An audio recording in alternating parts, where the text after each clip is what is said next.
Sing chong nga nya du hapa agin hapa kware lot nga chibun kita bali bun rong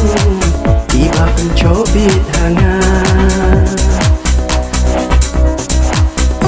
sing chong nga nya du hapa agin hapa kware lot nga chibun kita bali bun rong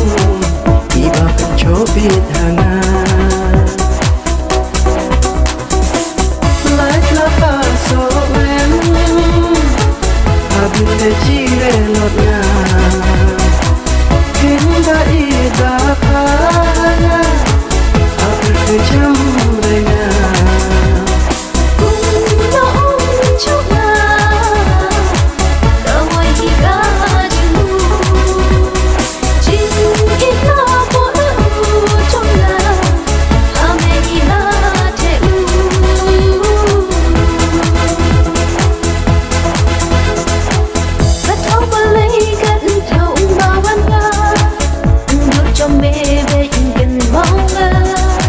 ngaro men sim ring abeka alamano chingapa bachi pinchela pa kware lot nga ngaro men sim la rai kunya ngaro la du do du hinga wa ngachi elang chita like la paso abin de chire lot nga kinda ida phana abin de cham renga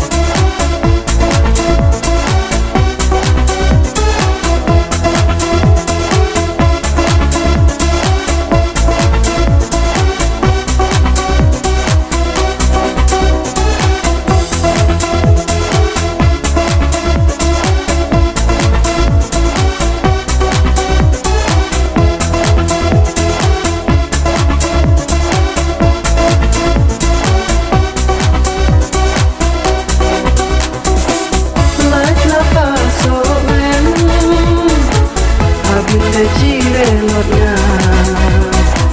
kinda ida phana abin de cham renga